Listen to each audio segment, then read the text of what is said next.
যে কোনো মূল্যে আমাদেরকে নেক্সট ইলেকশন যে টাইমলাইন আপনি ঘোষণা করেছেন, নির্বাচন কমিশনকে নির্দেশনা দিয়েছেন, সেই টাইমলাইনে নির্বাচন হতেই হবে। দুশ্চিন্তা রেখে যেন আমাদেরকে নির্বাচনে ঢুকতে না হয়।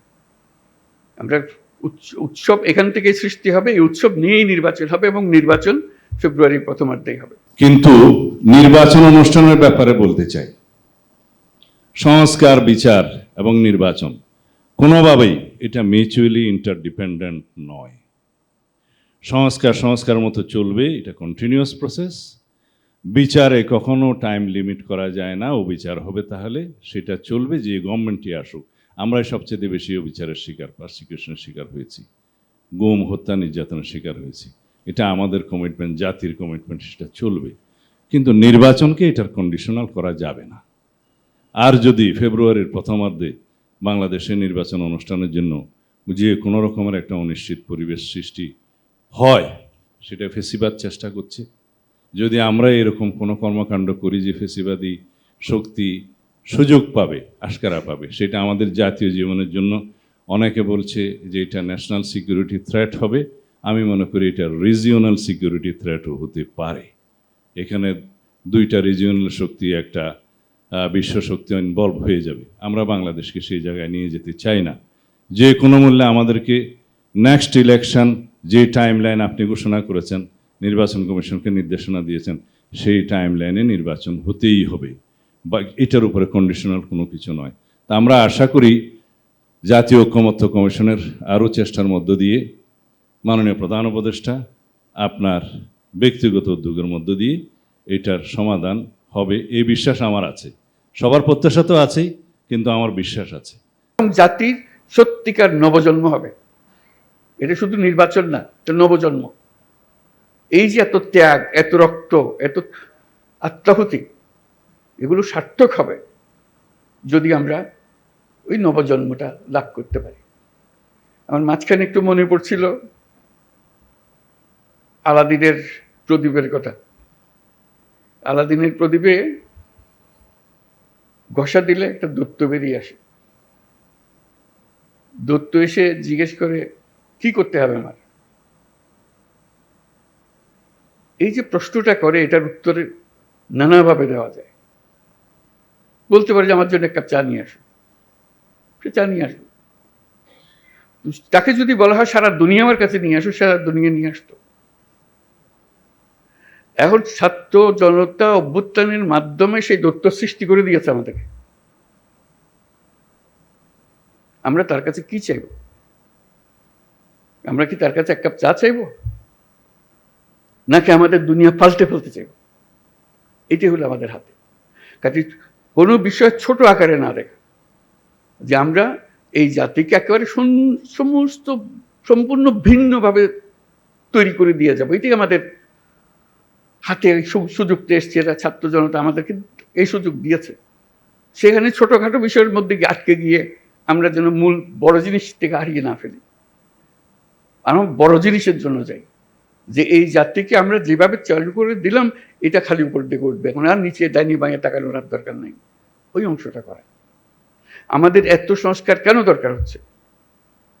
দরকার হচ্ছে সব পথঘাট বন্ধ করা, স্বৈরাচার আর কোনো দিক থেকে যেন বাইরে আসতে না পারে আমাদের। এইটি আর কিচ্ছু না, বাকিটা আমরা জানি। স্বৈরাচারের রাস্তাগুলো বন্ধ করে দেওয়া, প্রত্যেকটা, কোনো দিক থেকে সে যেন আর বাইরে না পারে। তো সেই স্বৈরাচারকে বন্ধ করতে হলে আমাদেরকে সব একমত হয়ে এটা করতে হবে। দ্বিমতের কোনো জায়গা এখানে নাই। আমরা অনেক কথা বলতে পারি, কিন্তু দ্বিমত করে সমাপ্ত করতে পারবো না। আমার একান্ত আবেদন, যখনই আপনি এই সনদ করবেন, কোলাকুলি করে যে হ্যাঁ আমরা একমত হয়ে গেছি, তাহলে নির্বাচন ইত্যাদি সব সার্থক হবে। যতই আমরা ওই নোকটা দিয়ে দিয়ে যাই, এখানে করবো, এই দিয়ে দিতে পারি, আমাদের মনের আশা ব্যক্ত করতে পারি, কিন্তু যেই মহান ঐক্য আমাদের দরকার, যেহেতু ওই আলাদিনের দৈত্য আমাদের সামনে আছে, তার হুকুম দেওয়ার আমার সুযোগ আছে। এই আমি চাই, কি চাই সেটা ঠিক করি, কিভাবে করবে দৈত্য ঠিক করে দেবে, কোনো অসুবিধা নেই। আমরা এই চাই, এই চাইয়ে তখন আমরা এক্সপার্টকে বলবো যে এই চাই, কাজে আমাদেরকে এইভাবে করে দাও, তাহলে আমরা সে পথে অগ্রসর হতে পারি। শুধু আপনাদের কাছে শুধু আবেদন, আমরা একটা অনন্য দৃষ্টান্ত স্থাপন করেছেন, কাজে কিন্তু বিন্দুমাত্র সন্দেহ নেই।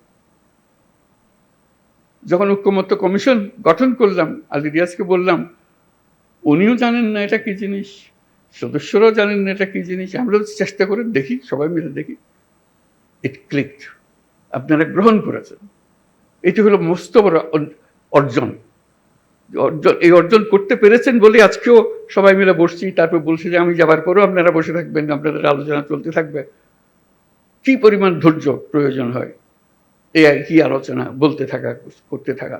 যেহেতু আমাদের ওই লক্ষ্যটা আছে, ওই দূরত্বকে আমরা সবচেয়ে বড় কাজটা নেব, যেটা আর কেউ কোনোদিন চাইবারও সুযোগ পাবে না, এই দূরত্ব কোনোদিন পাবে না।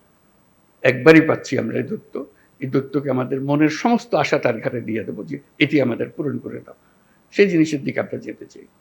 আজকে এই পর্বের সমাপ্তি হলো। তারপরে এখান থেকে আমাদেরকে নির্বাচন পর্যন্ত কিভাবে নিয়ে যাবেন, যাতে এই উৎসবের মধ্যেই নির্বাচনটা হয়ে যাবে, ভেতরে কোনো রকমের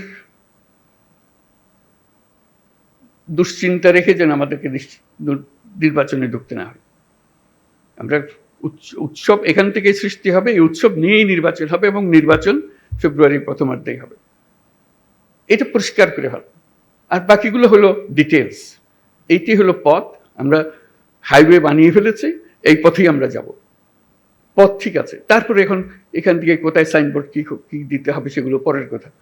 আমাদের যাত্রাপথ, আমাদের গন্তব্য পরিষ্কার, এটা পরিষ্কার করে। এটা আমার আবেদন। ডিটেলসের ব্যাপারে আপনারা জানেন কি আছে, কি করতে হবে। স্বনির্বন্ধ আবেদন, এটা শুধু আমার একার আবেদন না, সারা দেশবাসীর আবেদন। সবাই চায়, সবাই এটার থেকে মুক্ত হতে চায়। যেই সব জিনিস হয়ে গেছে তার থেকে মুক্ত হতে চায়। সমস্ত পথঘাট বন্ধ করতে চায়, যাতে কোনো জায়গা দিয়ে কেউ কোনোদিন ঢুকতে না পারে, প্রবেশ করার কোনো সুযোগ না পায়।